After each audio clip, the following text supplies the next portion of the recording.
किस्म से। 63तमः सर्गः। दधिमुख से मधुवन के विध्वंस का समाचार सुनकर सुग्रीव का हनुमान आदि वानरों की सफलता के विषय में अनुमान। वानर दधिमुख को माथा टेक प्रणाम करते देख वानर शिरोमणि सुग्रीव का हृदय उद्विग्न हो उठा। वे उनसे इस प्रकार बोले। पृष्ठ संख्या 190 था, जस्ट इन केस। श्लोक संख्या 2। उठो उठो, तुम मेरे पैरों पर कैसे पड़े हो। मैं तुम्हें अभय दान देता हूं, तुम सच्ची बात बताओ। कहो किसके भय से यहां आए हो। जो पूर्णतः हितकर बात हो उसे बताओ, क्योंकि तुम सब कुछ कहने के योग्य हो। मधुवन में कुशल तो है ना। वानर, मैं तुम्हारे मुख से यह सब सुनना चाहता हूं। महात्मा सुग्रीव के इस प्रकार आश्वासन देने पर महाबुद्धिमान दधिमुख खड़े होकर बोले।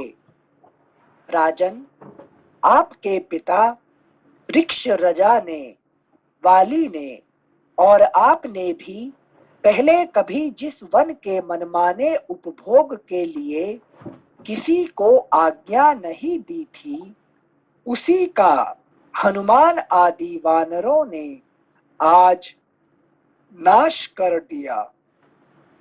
मैंने इन वन रक्षक वानरों के साथ उन सबको रोकने की बहुत चेष्टा की, परंतु वे मुझे कुछ भी न समझकर बड़े हर्ष के साथ फल खाते और मधु पीते हैं। देव, इन हनुमान आदि वानरों ने जब मधुवन में लूट मचाना आरंभ किया, तब हमारे इन वन रक्षकों ने उन सबको रोकने की चेष्टा की, परंतु वे वानर इनको और मुझे भी कुछ नहीं गिनते हुए वहां के फल आदि का भक्षण कर रहे हैं। दूसरे वानर वहां खाते पीते तो है ही, उनके सामने जो कुछ बच जाता है उसे उठाकर फेंक देते हैं, और जब हम लोग रोकते हैं तब वे सब हमें टेढ़ी भौहें दिखाते हैं। जब ये रक्षक उन पर अधिक कुपित हुए, तब उन्होंने इन पर आक्रमण कर दिया। इतना ही नहीं, क्रोध से भरे हुए उन वानर पुंगवों ने इन रक्षकों को उस वन से बाहर निकाल दिया। बाहर निकालकर उन बहुसंख्यक वीर वानरों ने क्रोध से लाल आंखें करके वन की रक्षा करने वाले इन श्रेष्ठ वानरों को धर दबाया।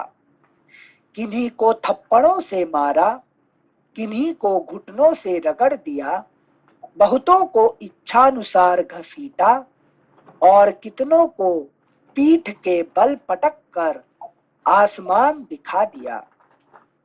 प्रभो, आप जैसे स्वामी के रहते हुए ये शूरवीर वन रक्षक उनके द्वारा इस तरह मारे पीटे गए हैं, और वे अपराधी वानर अपनी इच्छा के अनुसार सारे मधुवन का उपभोग कर रहे हैं। वानर शिरोमणि सुग्रीव को जब इस प्रकार मधुवन के लूटे जाने का वृत्तांत बताया जा रहा था, उस समय शत्रु वीरों का संहार करने वाले परम बुद्धिमान लक्ष्मण ने उनसे पूछा।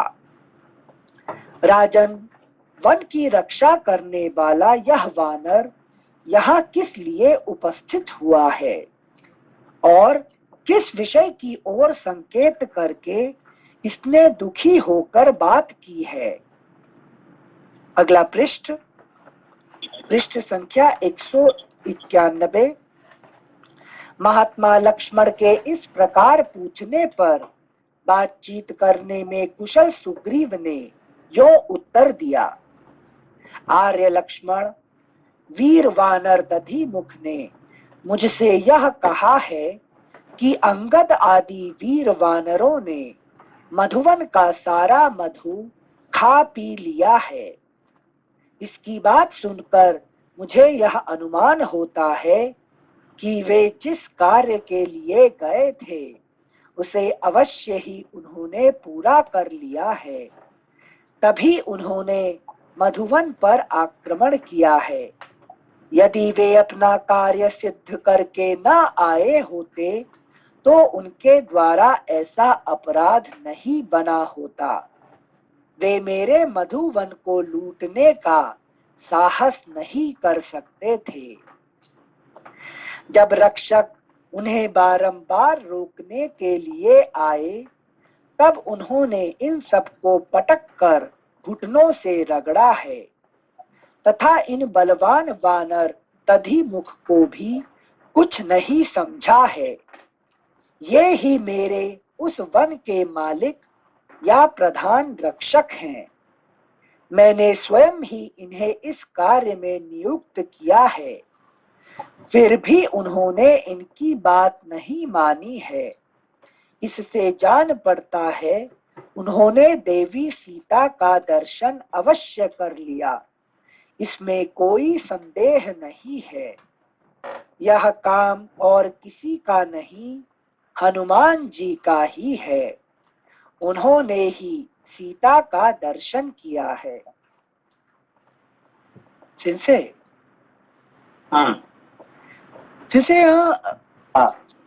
सुग्रीव जी का अनुमान लगाना या इन्फ्रेंस निकालना कि अगर वो ऐसा कर रहे हैं इसका मतलब सिद्धि मिल चुकी है, जिस कार्य के लिए गए थे वो पूरा कर लिए। ये क्या एक राजा का इंटरप्रेटिव स्किल है या ये उनको हनुमान जी ऐसा कर रहे हैं मतलब शक्ति कहाँ से आई? नहीं, राजा का ये उनका जो दृष्टिकोण होता है ना, क्योंकि ये जो जहाँ पे हनुमान जी से है, जांबवान है, जहाँ पे अंगद जैसे है, तो वहां पे इन लोग उल्टा सीधा काम कर रहे हैं। उसका मतलब ये प्रतीत होता है कि उन्होंने, है कि नहीं, अच्छे काम करने के बाद ही ऐसे कर सकते हैं। नहीं तो यहाँ जाने का ही मना है कि नहीं। वो सिर्फ वहां जा सकते हैं कौन? सुग्रीव जा सकते हैं वहां पे, है कि नहीं। तो राजा के लिए जो चीज है उसको इन लोगों ने ऐसा कर रहे हैं, उसका मतलब उन्होंने काम को पूरा करके आए, इसीलिए उन्हें खुशी से कारण से ये कर रहे हैं, ऐसे कर रहे हैं। अच्छा, जैसे मतलब इस सिचुएशन में वो दंड के भागी नहीं होंगे, ऐसा समझ नहीं हो सकता है। क्योंकि जब जैसे कि आपने, है कि नहीं, तो आपको एक लॉटरी मिला है कि नहीं, कोई आपका मान लीजिए आपका बच्चा, आपने क्या करा, एक लॉटरी, बहुत बड़ा लॉटरी, 100 करोड़ का लॉटरी ये कर दिया और वो आके कुछ 2-4 ग्लास तोड़ देता है, तो आप उसको क्या करेंगे उसको? है कि नहीं? आजा बेटा और तोड़। है कि नहीं? Thank you sensei. श्लोक संख्या 20। इस कार्य को सिद्ध करने में हनुमान जी के सिवा और कोई कारण बना हो ऐसा संभव नहीं है। वानर शिरोमणि हनुमान में ही कार्य सिद्धि की शक्ति और बुद्धि है। उन्हीं में उद्योग, पराक्रम और शास्त्र ज्ञान भी प्रतिष्ठित है। एक बार फिर से पढ़ रहे हैं इसे। इस कार्य को सिद्ध करने में हनुमान जी के सिवा और कोई कारण बना हो ऐसा संभव नहीं है। वानर शिरोमणि हनुमान में ही कार्य सिद्धि की शक्ति और बुद्धि है। उन्हीं में उद्योग, पराक्रम और शास्त्र ज्ञान भी प्रतिष्ठित है। सिंसे यहाँ पर अंगद पुरुषार्थ के रूप में, जाम्बवान बुद्धि के रूप में और ये चित्त के रूप में, लेकिन जो जीव है सुग्रीव वो सिर्फ चित्त की शक्ति बता रहे हैं कि उन्हीं में सब कुछ समाहित ये है। असली में सब कुछ कौन कर सकता है? जो चित्त जो प्योर प्योर हो जाता है, जब सब मलिनत्व तो जो सब निकल जाता है, तो चित्त ही कुछ भी कर सकता है कि नहीं? वही भगवान का, है कि नहीं, भगवान का रूप ले सकता है, ठीक है ना? उनके सिवा हमारे अंदर में और कुछ है ही नहीं है, ठीक है ना? Okay sensei, thank you sensei. Hmm. श्लोक संख्या 21। जिस दल के नेता जाम्बवान और महाबली अंगद हों तथा अधिष्ठाता हनुमान हों, उस दल को विपरीत परिणाम असफलता मिले, यह संभव नहीं है। दक्षिण दिशा से सीता जी का पता लगाकर लौटे हुए अंगद आदि वीर वानर पुंगवों ने उस मधुवन पर प्रहार किया है, जिसे पद दलित करना किसी के लिए भी असंभव था। उन्होंने मधुवन को नष्ट किया, उजाड़ा, और सब वानरों ने मिलकर समूचे वन का मनमाने ढंग से उपभोग किया। इतना ही नहीं, उन्होंने वन के रक्षकों को भी दे मारा और उन्हें अपने घुटनों से मार मार कर घायल किया। इसी बात को बताने के लिए ये विख्यात पराक्रमी वानर दधिमुख, जो बड़े मधुर भाषी हैं, यहाँ आए हैं। महाबाहु सुमित्रा नंदन, इस बात को आप ठीक समझें कि अब सीता का पता लग गया, क्योंकि वे सभी वानर उस वन में जाकर मधु पी रहे हैं। पुरुष प्रवर विदेह, मधु पी रहे हो तो हमारे तो कहते हैं ना, मुंह मीठा करना, है कि नहीं? मुंह मीठा करने का यही होता है कि नहीं? कुछ अच्छे कर्म करने से हम क्या करते हैं? मुंह मीठा करते हैं, ठीक है ना? हाँ सेंसे, थैंक यू सेंसे। मतलब हम मुंह मीठा करते हैं, वानर जी मधु पी रहे हैं। Thank you sensei. श्लोक संख्या 27। पुरुष प्रवर विदेह नंदिनी का दर्शन किए बिना उस दिव्य वन का, जो देवताओं से मेरे पूर्वज को वरदान के रूप में प्राप्त हुआ है, वे विख्यात वानर कभी विध्वंस नहीं कर सकते थे।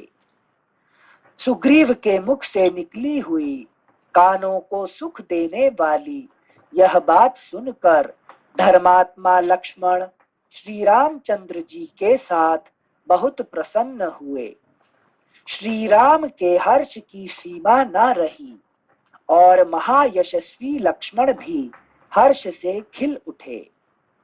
दधिमुख की उपर्युक्त बात सुनकर सुग्रीव को बड़ा हर्ष हुआ। उन्होंने अपने वन रक्षक को फिर इस प्रकार उत्तर दिया, मामा, अपना कार्य सिद्ध करके लौटे हुए उन वानरों ने, अगला पृष्ठ संख्या 192, मुझे असली मामा है, सही में मामा है। हाँ, सुग्रीव जी का। सुग्रीव वाली का। अच्छा अच्छा। तो मतलब संजय अपने नाना जी को पीट रहे थे वो सब लोग मिलके। हाँ संजय, थैंक यू संजय। श्लोक संख्या 100, पृष्ठ संख्या 192, श्लोक संख्या 31। जो मेरे मधुवन का उपभोग किया है, उससे मैं बहुत प्रसन्न हुआ हूँ। अतः तुम्हें भी कृतकृत्य होकर आए हुए उन कपियों की ढिठाई तथा उद्दंडता पूर्ण चेष्टाओं को क्षमा कर देना चाहिए। अब शीघ्र जाओ और तुम ही उस मधुवन की रक्षा करो। साथ ही हनुमान आदि सब वानरों को जल्दी यहाँ भेजो। मैं सिंह के समान दर्प से भरे हुए उन हनुमान आदि वानरों से शीघ्र मिलना चाहता हूँ और इन दोनों रघुवंशी बंधुओं के साथ मैं उन कृतार्थ होकर लौटे हुए वीरों से यह पूछना तथा सुनना चाहता हूँ कि सीता की प्राप्ति के लिए क्या प्रयत्न किया जाए। वे दोनों राजकुमार श्री राम और लक्ष्मण पूर्वोक्त समाचार से अपने को सफल मनोरथ मानकर हर्ष से पुलकित हो गए थे। उनकी आंखें प्रसन्नता से खिल उठी थी। उन्हें इस तरह प्रसन्न देख तथा अपने हर्षोत्फुल्ल अंगों से कार्य सिद्धि को हाथों में आई हुई जान वानरराज सुग्रीव अत्यंत आनंद में निमग्न हो गए। इस प्रकार श्री वाल्मीकि निर्मित आर्ष रामायण आदि काव्य के सुंदर कांड में 63वां सर्ग पूरा हुआ। चतुःषष्टितमः सर्गः। दधिमुख से सुग्रीव का संदेश सुनकर अंगद हनुमान आदि वानरों का किष्किंधा में पहुंचना और हनुमान जी का श्री राम को प्रणाम करके सीता देवी के दर्शन का समाचार बताना। सुग्रीव के ऐसा कहने पर प्रसन्न चित्त वानर दधिमुख ने श्री राम, लक्ष्मण और सुग्रीव को प्रणाम किया। सुग्रीव तथा उन महाबली रघुवंशी बंधुओं को प्रणाम करके वे शूरवीर वानरों के साथ आकाश मार्ग से उड़ चले।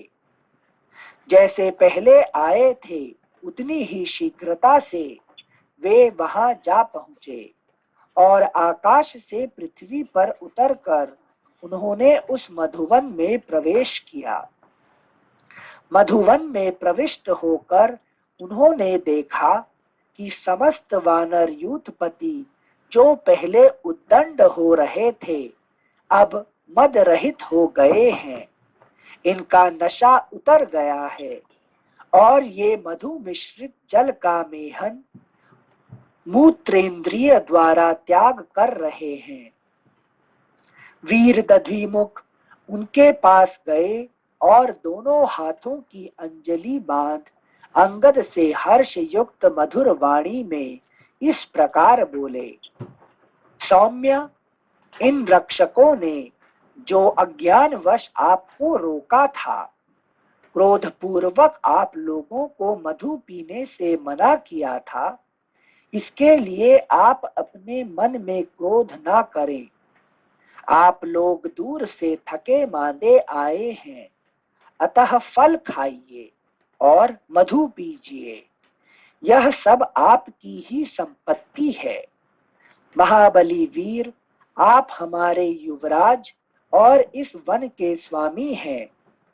कपि श्रेष्ठ, मैंने पहले मूर्खतावश जो रोष प्रकट किया था उसे आप क्षमा करें, क्योंकि पूर्व काल में जैसे आपके पिता वानरों के राजा थे उसी प्रकार आप और अगला पृष्ठ संख्या 193, उसी प्रकार आप और सुग्रीव भी हैं। आप लोगों के सिवा दूसरा कोई हमारा स्वामी नहीं है। निष्पाप युवराज, मैंने यहाँ से जाकर आपके चाचा सुग्रीव से इन सब वानरों के यहाँ पधारने का हाल कहा था। इन वानरों के साथ आपका आगमन सुनकर वे बहुत प्रसन्न हुए। इस वन के विध्वंस का समाचार सुनकर भी उन्हें रोष नहीं हुआ। आपके चाचा समझ में आई ये बात समझ में आया आपको? हाँ से समझ आया। नहीं, जो हनुमान जी है कि नहीं, जानबूझ के ऐसा क्यों किए? से संदेश वो हाँ, उनको संदेश भेजना था, है कि नहीं? क्योंकि यहाँ वो खुद जाते तो पता नहीं क्या रिएक्शन करने वाला है कि नहीं। तो ऐसा काम करने से वो जाएगा, कंप्लेंट करेगा, उसके बाद उनका रिएक्शन पता चलेगा, फिर वो जाएंगे। ठीक है ना? हाँ सेंसे मेनली अगर डायरेक्ट देख लेते तो वो तो टाइम पीरियड के बाद में आ रहे हैं, तो रिएक्शन पता नहीं है ना, 1 महीना बीत चुका है। टाइम बीत चुका है, अब इसकी भावना से पता नहीं है कि नहीं। हाँ। Thank you sensei. श्लोक संख्या 9 एक बार फिर से पढ़ेंगे। निष्पाप युवराज, मैंने यहाँ से जाकर आपके चाचा सुग्रीव से इन सब वानरों के यहाँ पधारने का हाल कहा था। इन वानरों के साथ आपका आगमन सुनकर वे बहुत प्रसन्न हुए। इस वन के विध्वंस का समाचार सुनकर भी उन्हें रोष नहीं हुआ। आपके चाचा वानर राज सुग्रीव ने बड़े बड़े हर्ष के साथ मुझसे कहा है कि उन सबको शीघ्र यहाँ भेजो। दधिमुख की यह बात सुनकर बातचीत करने में कुशल कपि श्रेष्ठ अंगद ने उन सबसे मधुर वाणी में कहा, वानर यूथपतियों, जान पड़ता है भगवान श्री राम ने हम लोगों के लौटने का समाचार सुन लिया, क्योंकि ये बहुत प्रसन्न होकर वहां की बात सुना रहे हैं। इसी से मुझे ऐसा ज्ञात होता है। अतः शत्रुओं को संताप देने वाले वीरों, कार्य पूरा हो जाने पर अब हम लोगों को यहाँ अधिक नहीं ठहरना चाहिए। पराक्रमी वानर इच्छानुसार मधु पी चुके, अब यहाँ कौन सा कार्य शेष है, इसलिए वहीं चलना चाहिए जहाँ वानर राज सुग्रीव हैं।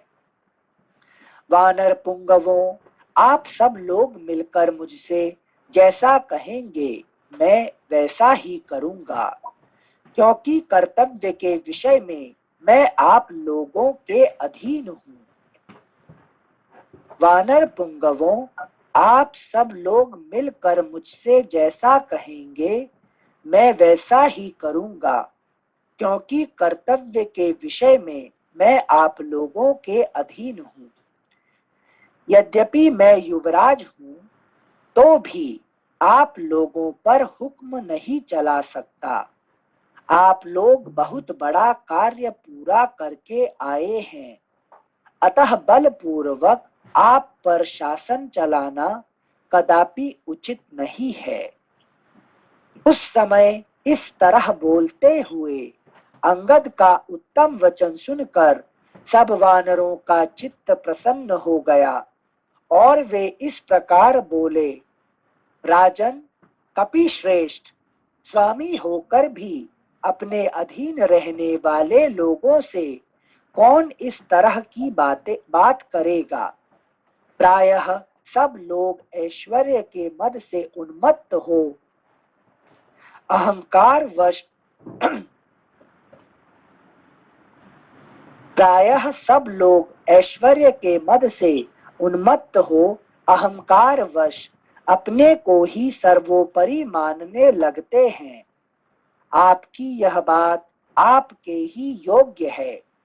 दूसरे किसी के मुंह से प्रायः ऐसी बात नहीं निकलती। यह नम्रता आपकी भावी शुभ योग्यता का परिचय दे रही है। हम सब लोग भी जहाँ वानर वीरों के अविनाशी पति सुग्रीव विराजमान हैं, वहां चलने के लिए उत्साहित हो यहाँ आपके समीप आए हैं। वानर श्रेष्ठ, आपकी आज्ञा प्राप्त हुए बिना हम वानरगण कहीं एक पग भी नहीं जा सकते, यह आपसे सच्ची बात कहते हैं। वे वानरगण जब ऐसी बातें कहने लगे तब अंगद बोले, बहुत अच्छा, अब हम लोग चलें। इतना कहकर वे महाबली वानर आकाश में उड़ चले।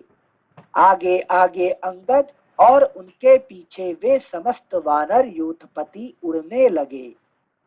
वे आकाश को आच्छादित करके गुलेल से फेंके गए पत्थरों की भांति तीव्र गति से जा रहे थे।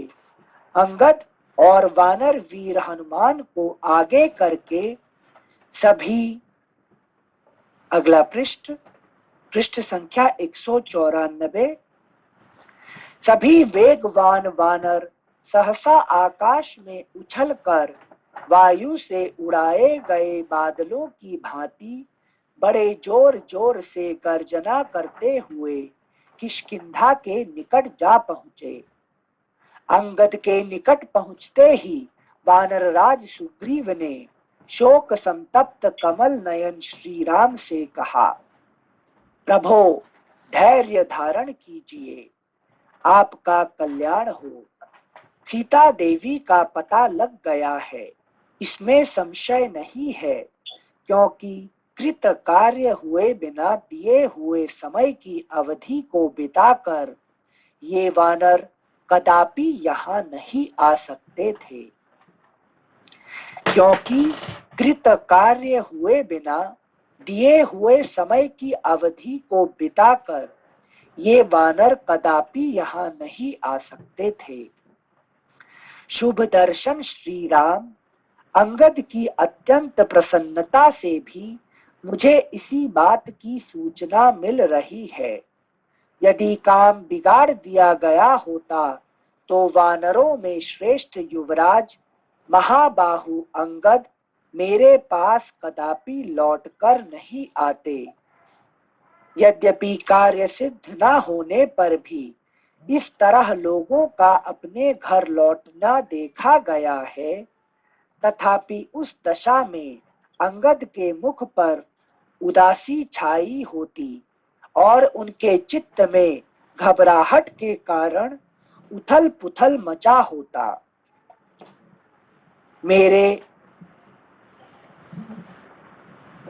मेरे बाप दादों के इस मधुवन का, जिसकी पूर्वजों ने भी सदा रक्षा की है, कोई जनक किशोरी का दर्शन किए बिना विध्वंस नहीं कर सकता था। उत्तम व्रत का पाल ये समझ में आया तो? नहीं सेंसे, ये पॉइंट समझ में नहीं आया। एक्चुअली क्या है कि अभी जो आपको शांति का दर्शन नहीं होने से ये जो मधुर मतलब जो छोटे मोटे जो आनंद का है, ये जिसको कोई ध्वंस नहीं करेगा। क्या करते हैं जो खुशियां, हमने पैसा इतना मिल गया, हमको इतना धन मिल गया, हमको इतने ये मिल गया, है कि नहीं? तो शांति मिलने के बाद ही मनुष्य इसको ध्वंस कर सकता है, ठीक है ना? तो ये नहीं तो कोई ऐसा नहीं करेगा। ये बहुत इम्पोर्टेंट है। ये जो मधुबन है, दधिमुख का जो रक्षक मधुबन है, वो है हमारा जो बाकी सारे विदाउट शांति जो सारे अभ्युदय मार्ग का पैसा हुआ। मधु मतलब जहाँ हमको खुशियां मिलता है, मधु मतलब जहाँ से हमको खुशियां मिलता है वो मधु होता है, ठीक है नहीं? तो सीता का दर्शन हुआ मतलब शांति का दर्शन करने के बाद ही मनुष्य ये सब जो छोटे मोटे खुशियां जो है उसको तोड़ सकता है।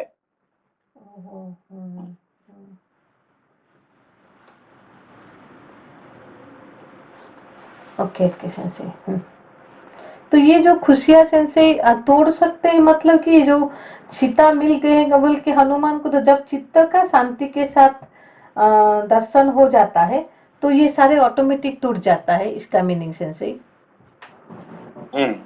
तो ये सब का केयर नहीं करते हैं, लेकिन अभी तक जो है ना, ये क्या है, ये देखो ये क्या कहा गया है कि बाप दादों से ये जो मधुबन, लेकिन कहाँ से आया है? ये उनका पिता प्रपिता ये देवताओं से मिला था, ये सब जो मिला था, इस मतलब जो हमको जो खुशियां जो है कि नहीं, ये सब हमारे लेकिन पूर्वजों से जो मिला हुआ जो साधारण खुशियां है, ये सब खुशियां जो शांति मिलता है, तो इसको सब आप छोड़ के इसको तोड़ फोड़ कर उसको कोई जरूरत नहीं पड़ता उसको, है कि नहीं? All other limited happiness has no meaning when you receive the shanti, ठीक है? ये बहुत बड़ी बात है सेंसे, जो कि होता नहीं है, क्योंकि ना शांति का दर्शन नहीं है बोल के छोटे छोटे चीज में हमको दुख सुख खुशी हो जाता है। Thank you. Thank you sensei. श्लोक संख्या 32। उत्तम व्रत का पालन करने वाले श्री राम, सेंसे आवाज आ रहा है ना बराबर? हाँ। क्योंकि हमारा मशीन रिबूट हो गया तो हम वापस चार्ज कर रहे हैं। उत्तम व्रत का पालन करने वाले श्री राम, आपको पाकर माता कौशल्या उत्तम संतान की जननी हुई हैं। आप धैर्य धारण कीजिए, इसमें कोई संदेह नहीं कि देवी सीता का दर्शन हो गया। किसी और ने नहीं, हनुमान जी ने ही उनका दर्शन किया है। श्लोक संख्या 33। मतिमानों में श्रेष्ठ रघुनंदन,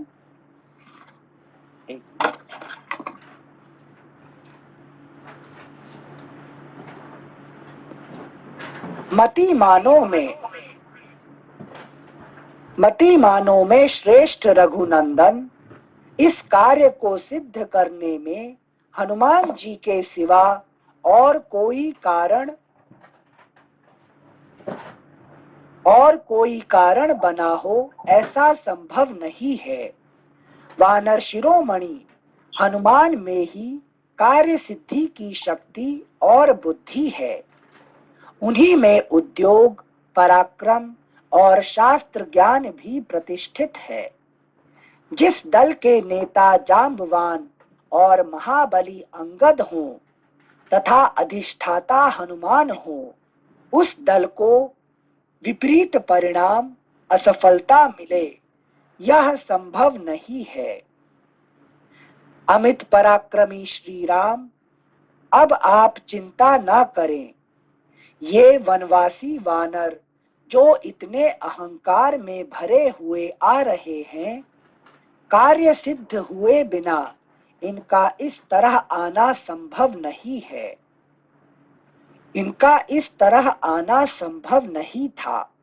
इनके मधु पीने और वन उजाड़ने से भी मुझे ऐसा ही प्रतीत होता है। वे इस प्रकार कह ही रहे थे कि उन्हें आकाश में निकट से वानरों की किलकारियां सुनाई दी। हनुमान जी के पराक्रम पर गर्व करके किष्किंधा के पास आ गर्जना करने वाले वे वनवासी वानर मानो सिद्धि की सूचना दे रहे थे। उन वानरों का वह सिंसे ये जो 33, 34, 33 और 34 नंबर श्लोक का लास्ट को बोले हैं कि, और एक बार भी थोड़ा पहले आया था, जिस दल के नेता जांबवान और महाबली अंगद हो तथा अधिष्ठाता हनुमान हो, उस दल को विपरीत परिणाम, असफलता मिले, यह संभव नहीं है।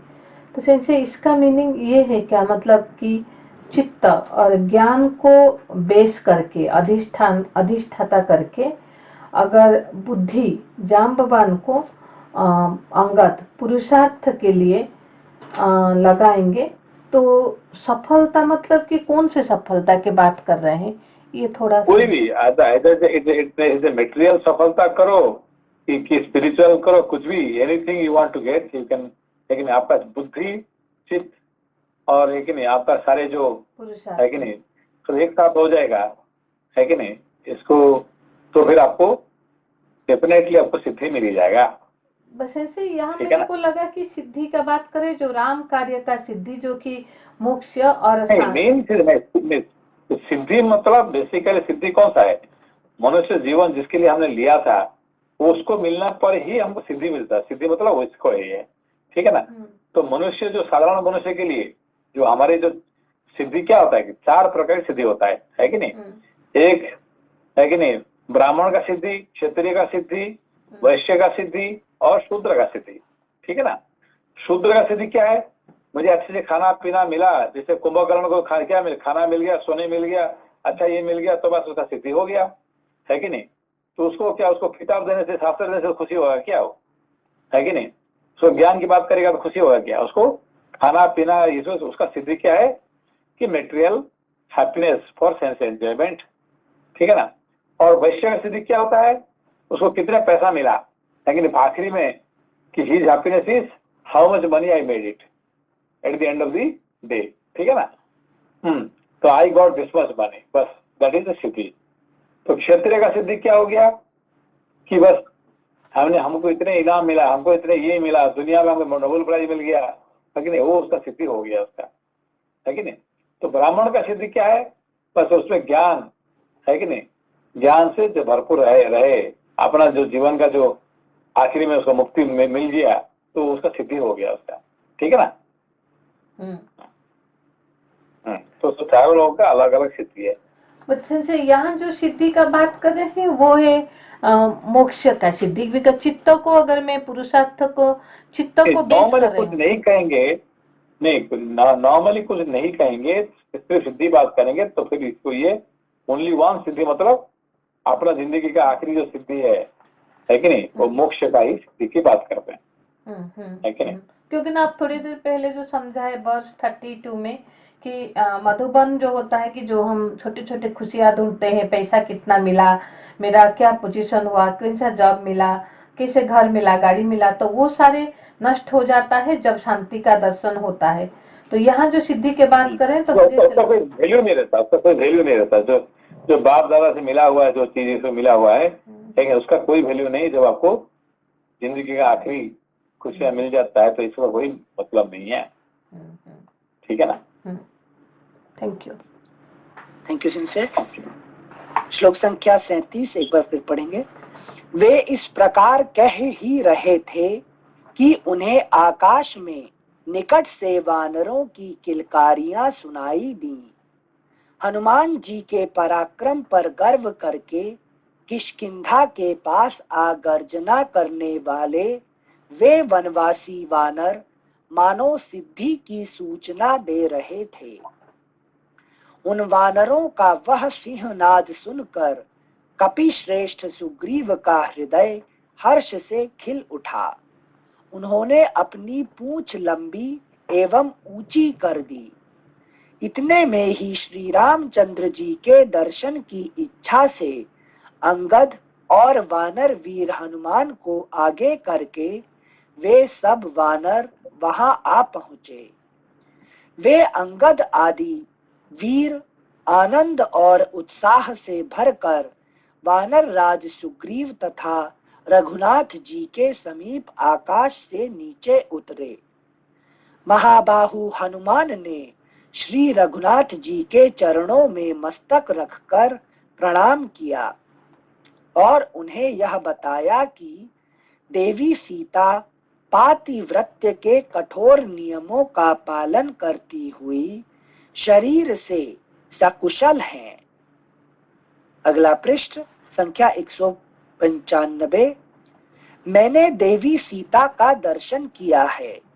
हनुमान जी के मुख से यह अमृत के समान मधुर वचन सुनकर लक्ष्मण सहित श्री राम को बड़ी प्रसन्नता हुई।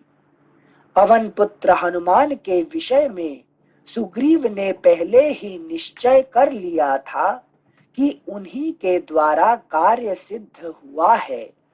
इसलिए प्रसन्न हुए लक्ष्मण ने प्रीति युक्त सुग्रीव की ओर बड़े आदर से देखा। शत्रु वीरों का संहार करने वाले श्री रघुनाथ जी ने परम प्रीति और महान सम्मान के साथ हनुमान जी की ओर देखा। इस प्रकार श्री वाल्मीकि निर्मित आर्ष रामायण आदि काव्य के सुंदर कांड में 64वां सर्ग पूरा हुआ।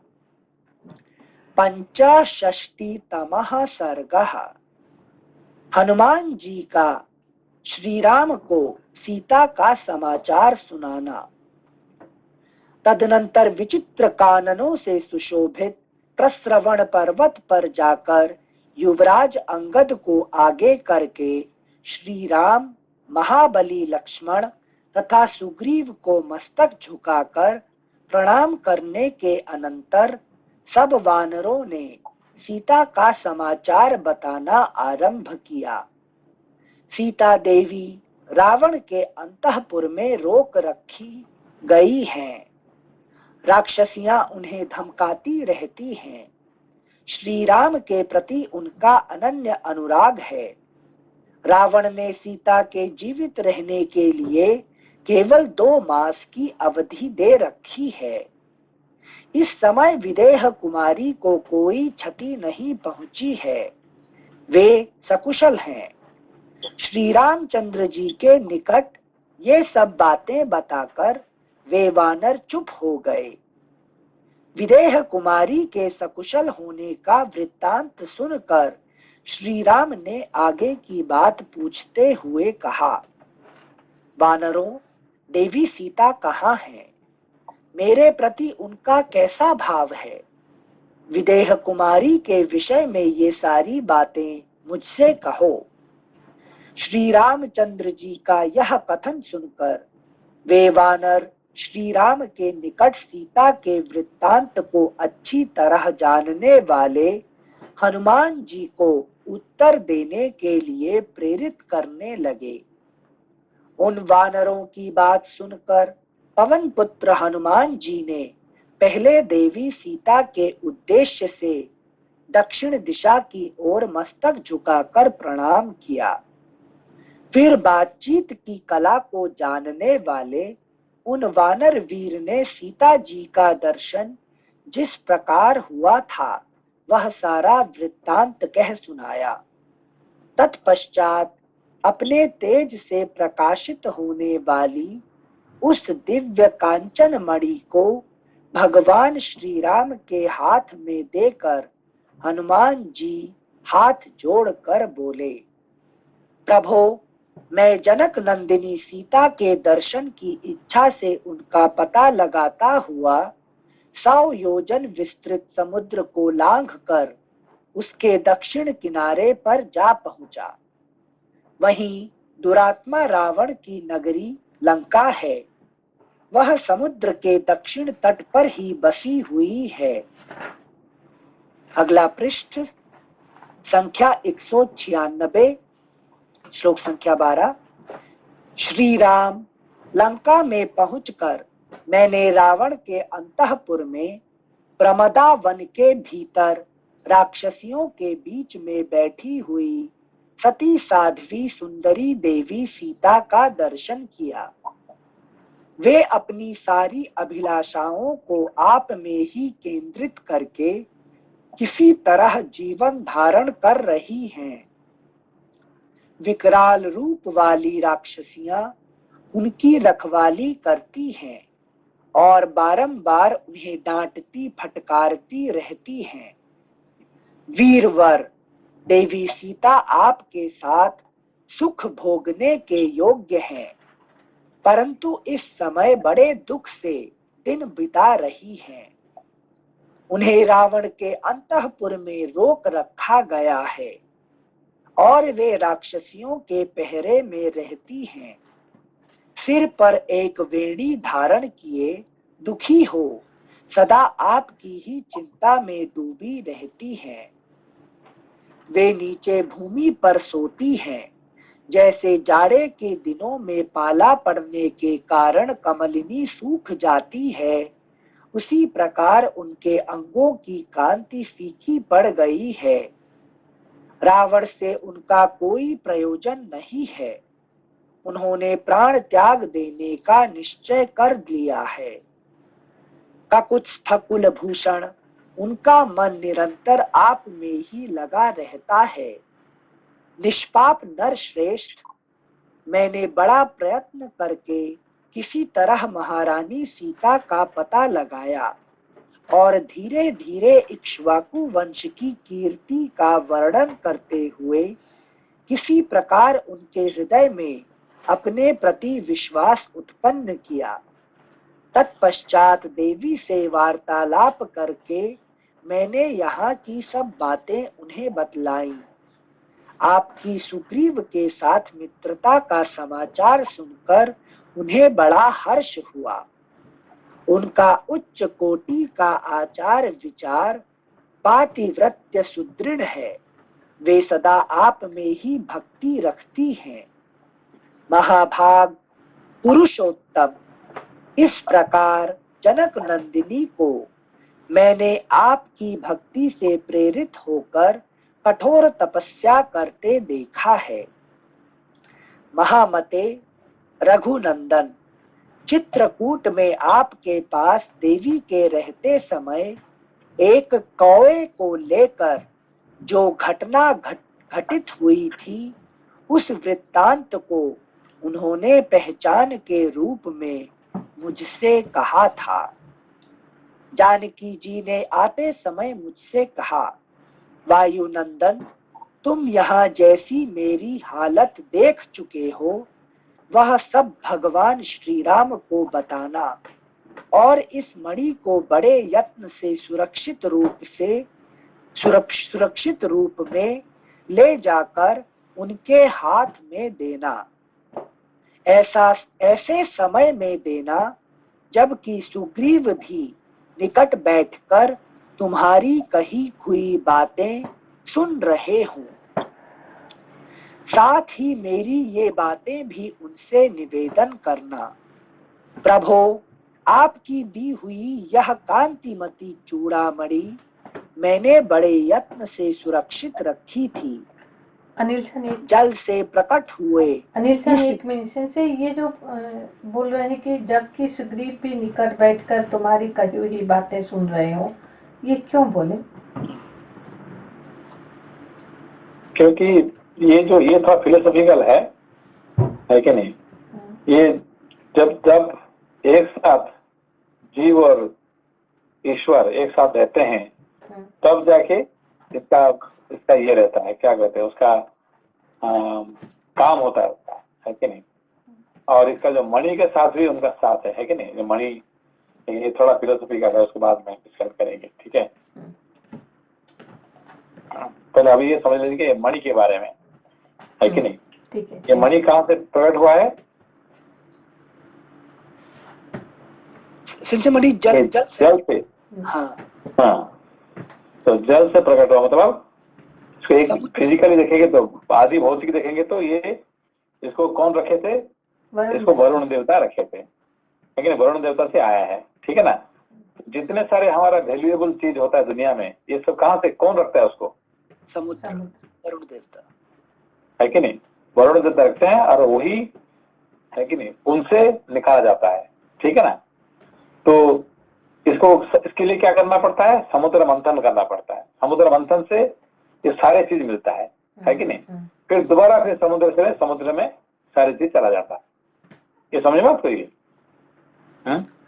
ये आदि भौतिक ढंग से देखने से देखिए कि 1/3 only land and 2/3 is the water. क्या है? समुद्र वाटर मतलब समुद्र, ठीक है ना? तो समुद्र का अंदर में ही पृथ्वी है, ठीक है ना? तो सब सारे चीज जो है आखिर में सब चीज कहाँ चला जाता है? डायरेक्टली इनडायरेक्टली, ना नदी के माध्यम से, किसी के माध्यम से सारे चीज चला जाता है कहाँ से? समुद्र के अंदर में, ठीक है ना? तो समुद्र से ये सब एक एक निकलता है कि नहीं?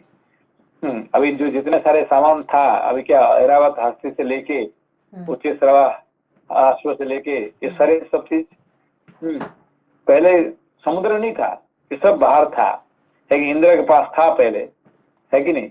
मगर ये सब बाद में क्या हुआ? सब चला गया समुद्र के पास, फिर समुद्र को मंथन करके बाहर निकाले, ठीक है ना? तो ये होता है आदि भौतिक हिसाब से। और आध्यात्मिक हिसाब से जल मतलब क्या है? हमारे जो थॉट को जल कहा जाता है कि नहीं? All the knowledge are in our thought, ठीक है ना? तो उसको मंथन करोगे, मंथन मतलब क्या? ध्यान रख करने से सारे चीज निकलता है कि नहीं?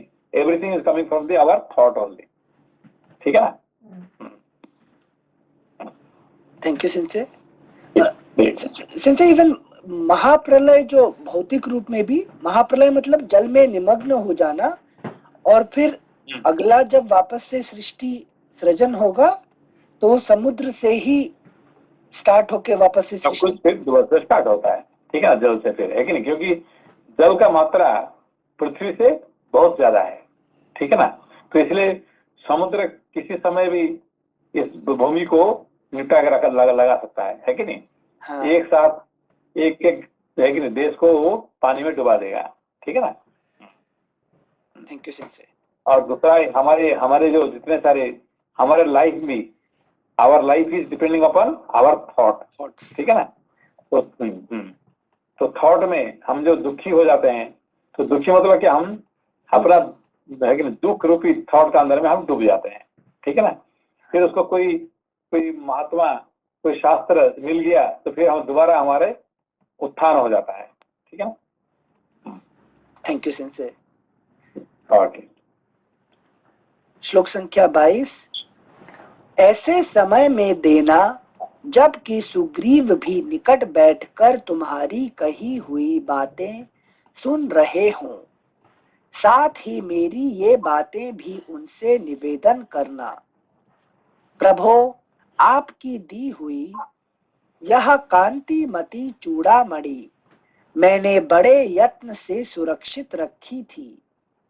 जल से प्रकट हुए इस दीप्तिमान रत्न को मैंने आपकी सेवा में लौटाया है। निष्पाप रघुनंदन, संकट के समय इसे देखकर मैं उसी प्रकार आनंद मग्न हो जाती थी जैसे आपके दर्शन से आनंदित होती हूँ। आपने मेरे ललाट में जो मैन सिल का तिलक लगाया था, इसको स्मरण कीजिए। ये बातें जानकी जी ने कही थी। उन्होंने यह भी कहा, दशरथ नंदन, मैं 1 मास और जीवन धारण करूंगी, उसके बाद राक्षसों के वश में पड़कर प्राण त्याग दूंगी, किसी तरह जीवित नहीं रह सकूंगी। इस प्रकार दुबले पतले शरीर वाली धर्मपरायणा सीता ने मुझे आपसे कहने के लिए यह संदेश दिया था। वे रावण के अंतःपुर में कैद हैं और भय के मारे आंख फाड़ फाड़ कर इधर उधर देखने वाली हरिणी के समान वे सशंक दृष्टि से सब ओर देखा करती हैं। अगला पृष्ठ संख्या 197। रघुनंदन, यही वहां का वृत्तांत है जो सब का सब मैंने आपकी सेवा में निवेदन कर दिया। अब सब प्रकार से समुद्र को पार करने का प्रयत्न कीजिए। राजकुमार श्री राम और लक्ष्मण को कुछ आश्वासन मिल गया, ऐसा जानकर तथा वह पहचान श्री रघुनाथ जी के हाथ में देकर वायुपुत्र हनुमान ने देवी सीता की कही हुई सारी बातें क्रमशः अपनी वाणी द्वारा पूर्ण रूप से कह सुनाई। इस प्रकार श्री वाल्मीकि निर्मित आर्ष रामायण आदि काव्य के सुंदर कांड में 65वां सर्ग पूरा हुआ। षट्षष्टितमः सर्गः। चूड़ामणि को देखकर और सीता का समाचार पाकर श्री राम का उनके लिए विलाप। हनुमान जी के ऐसा कहने पर दशरथ नंदन श्री राम उस मणि को अपनी छाती से लगाकर रोने लगे। साथ ही लक्ष्मण भी रो पड़े। उस श्रेष्ठ मणि की ओर देखकर शोक से व्याकुल हुए श्री रघुनाथ जी अपने दोनों नेत्रों में आंसू भरकर सुग्रीव से इस प्रकार बोले, मित्र, जैसे वत्सला धेनु अपने बछड़े के स्नेह से थनों से दूध झरने लगती है, उसी प्रकार इस उत्तम मणि को देखकर आज मेरा हृदय भी द्रवीभूत हो रहा है। मैं श्वशुर राजा जनक ने मेरे श्वशुर राजा जनक ने विवाह के समय वैदेही को यह मणि रत्न दिया था, जो उसके मस्तक पर आबद्ध होकर बड़ी शोभा पाता था। जल से प्रकट हुई यह मणि श्रेष्ठ देवताओं द्वारा पूजित है। किसी यज्ञ में बहुत संतुष्ट हुए बुद्धिमान इंद्र ने राजा जनक को यह मणि दी थी। सौम्य, इस मणि रत्न का दर्शन करके आज मुझे मानो अपने पूज्य पिता का और विदेह राज महाराज जनक का भी दर्शन मिल गया हो, ऐसा अनुभव हो रहा है। यह मणि सदा मेरी प्रिया सीता के सीमंत पर शोभा पाती थी। आज इसे देखकर ऐसा जान पड़ता है मानो सीता ही मुझे मिल गई। सिंचे सीमंत पर और सीमंतक मणि एक ही है क्या? सीमंत मतलब हमारे जो ये होता ना, क्या कहते हैं, फोरहेड होता ना, कपाल, हाँ, माथे के फ्रंट, हाँ माथे के जहाँ पे सिंदूर लगाते हैं, हाँ ठीक हाँ। है नहीं, तो उसको कहते हैं सीमंत, ठीक है ना। अच्छा। हाँ, तो और मणि जो वगैरह वही लगाते हैं, ठीक है ना। अच्छा अच्छा। हाँ और संजय कृष्ण के टाइम में सीमंतक मणि का जो टॉपिक। हाँ, वही वही सेम सेम।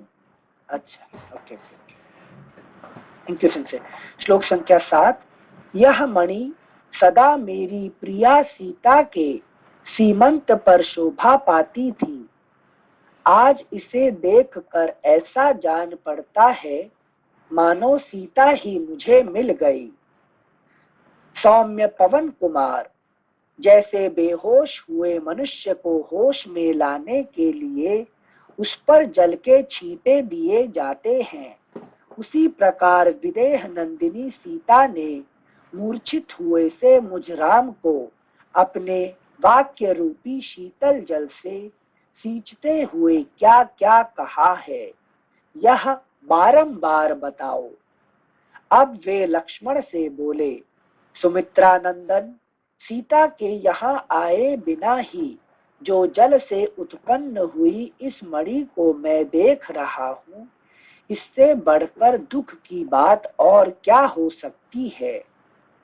फिर वे हनुमान जी से बोले, वीर पवन कुमार, यदि विदेह नंदिनी सीता 1 मास तक जीवन धारण कर लेगी तब तो वह बहुत समय तक जी रही है।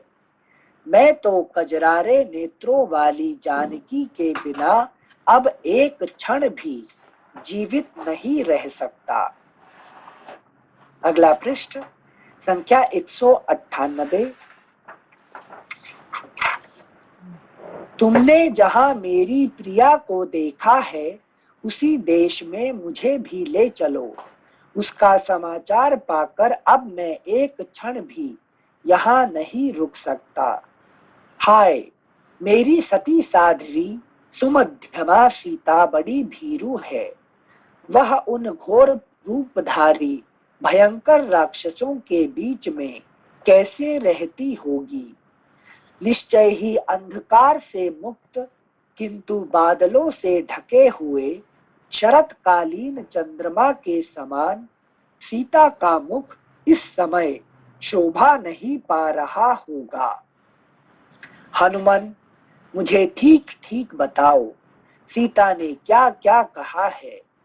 जैसे रोगी दवा लेने जा देव जैसे रोगी दवा लेने से जीता है, उसी प्रकार मैं सीता के इस संदेश वाक्य को सुनकर ही जीवन धारण करूंगा।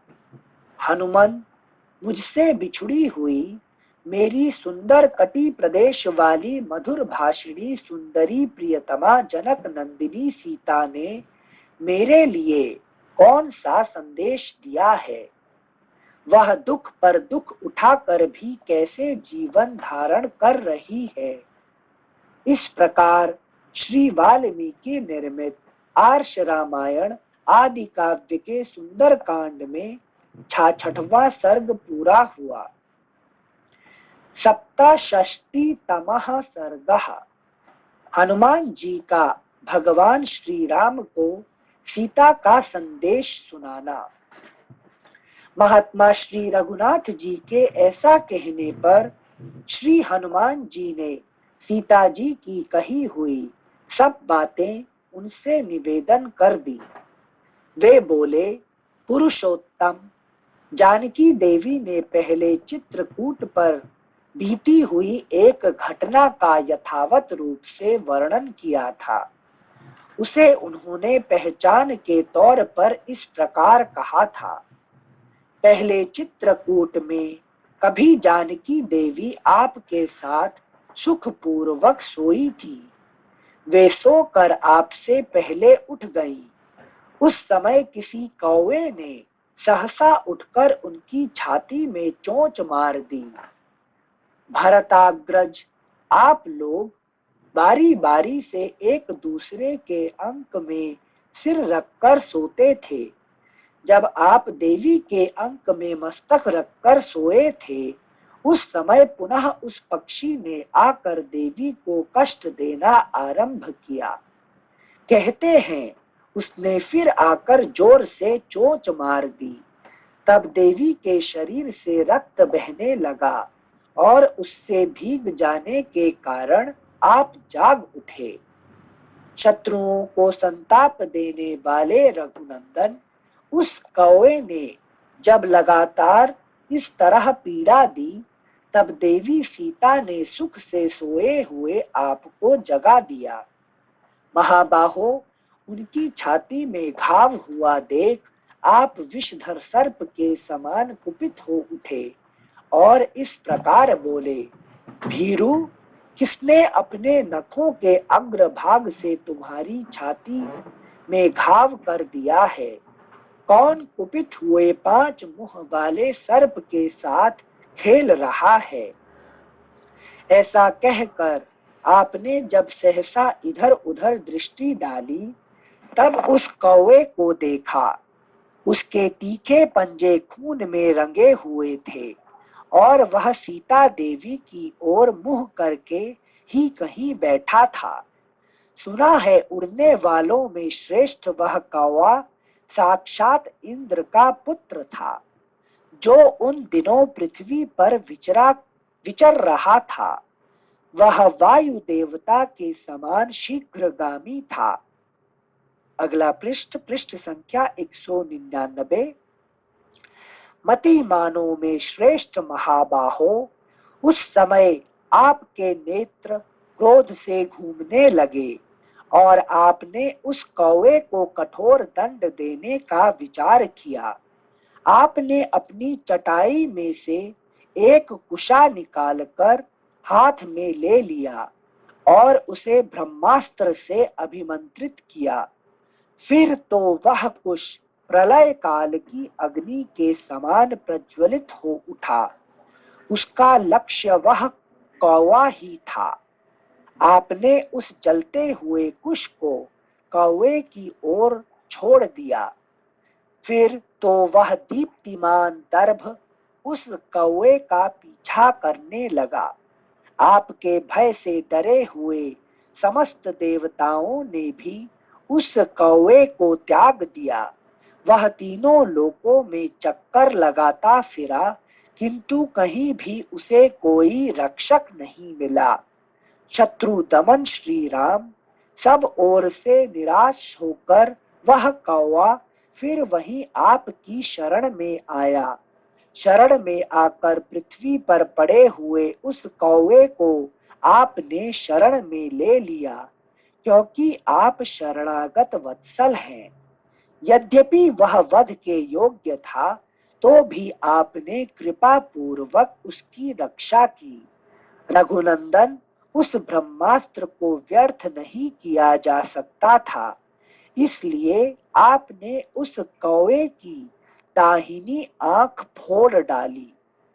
श्री राम तदनंतर आपसे विदा ले वह कौवा भूतल पर आपको और स्वर्ग में राजा दशरथ को नमस्कार करके अपने घर को चला गया। सीता कहती है, रघुनंदन, इस प्रकार अस्त्र वेत्ताओं में श्रेष्ठ, शक्तिशाली और शीलवान होते हुए भी आप राक्षसों पर अपने अस्त्र का प्रयोग क्यों नहीं करते हैं? श्री राम, दानव, गंधर्व, असुर और देवता कोई भी समरांगण में आपका सामना नहीं कर सकते। आप बल पराक्रम से संपन्न हैं। यदि मेरे प्रति आपका कुछ भी आदर है, तो आप शीघ्र ही अपने तीखे बाणों से रणभूमि में रावण को मार डालिए। हनुमान अथवा अपने भाई की आज्ञा लेकर शत्रुओं को संताप देने वाले रघुकुल तिलक नरश्रेष्ठ लक्ष्मण क्यों नहीं मेरी रक्षा करते हैं? वे दोनों पुरुष सिंह श्री राम और लक्ष्मण वायु तथा अग्नि के तुल्य तेजस्वी एवं शक्तिशाली हैं। देवताओं के लिए भी दुर्जय हैं, फिर किस लिए मेरी उपेक्षा कर रहे हैं? इसमें संदेह नहीं कि मेरा ही कोई ऐसा महान पाप है जिसके कारण वे दोनों शत्रु संतापी वीर एक साथ रहकर समर्थ होते हुए मेरी रक्षा नहीं कर रहे हैं।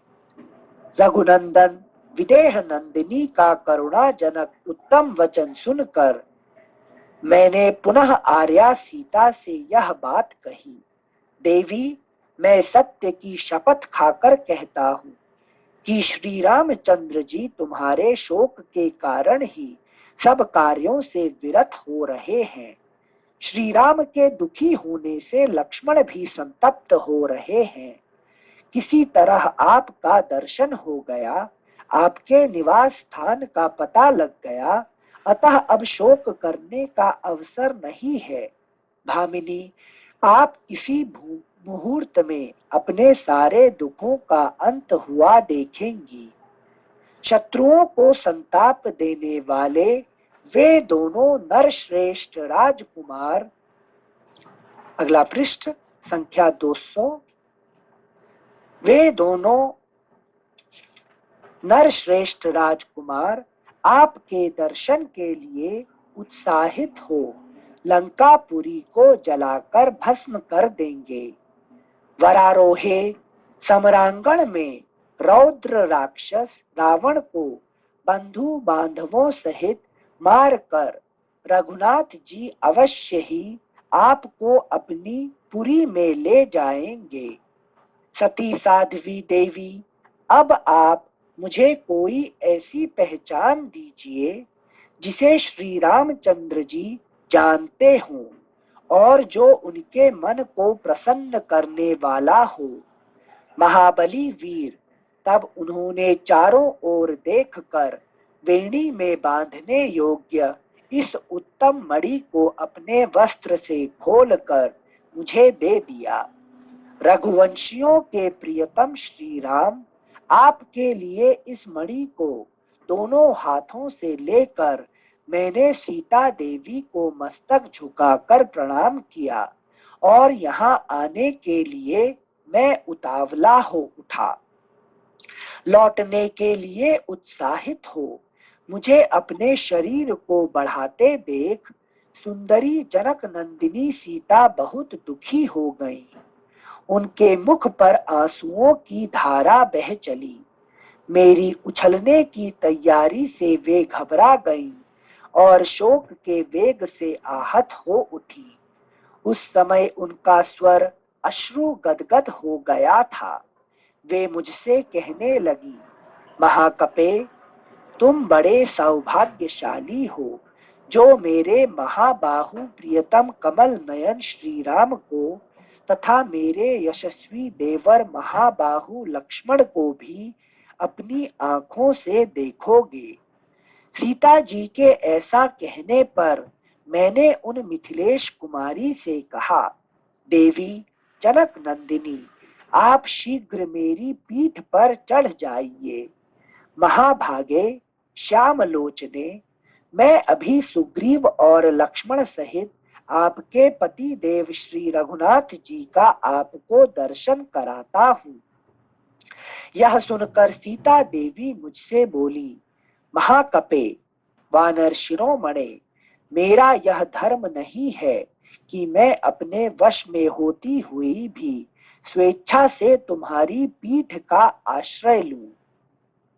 वीर, पहले जो राक्षस रावण के द्वारा मेरे अंगों का स्पर्श हो गया, उस समय वहां मैं क्या कर सकती थी?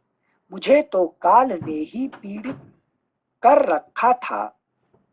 अतः वानर प्रवर, जहां वे दोनों राजकुमार हैं, वहां तुम जाओ।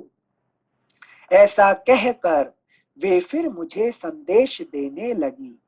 हनुमान सिंह के समान पराक्रमी उन दोनों भाई श्री राम और लक्ष्मण से, मंत्रियों सहित सुग्रीव से तथा अन्य सब लोगों से भी मेरा कुशल समाचार कहना और उनका पूछना। तुम वहां ऐसी बात कहना जिससे महाबाहु रघुनाथ जी इस दुख सागर से मेरा उद्धार करें। वानरों के प्रमुख वीर, मेरे इस तीव्र शोक वेग को तथा इन राक्षसों द्वारा जो मुझे डराया धमकाया जाता है, इसको भी उन श्री रामचंद्र जी के पास जाकर कहना, तुम्हारा मार्ग मंगलमय हो। नरेश्वर, आपकी प्रियतमा संयमशीला आर्या सीता ने बड़े विषाद के साथ ये सारी बातें कही हैं। मेरी कही हुई इन सब बातों पर विचार करके आप विश्वास करें कि सती शिरोमणि सीता सकुशल हैं। इस प्रकार श्री वाल्मीकि निर्मित आर्ष रामायण आदि काव्य के सुंदर कांड में 67वां सर्ग पूरा हुआ। हरि ठीक है। बस प्रणाम सिंसे। प्रणाम प्रणाम। नमस्ते सेंसेई। नमस्ते नमस्ते सेंसेई। नमस्ते नमस्ते। नमस्ते सेंसेई।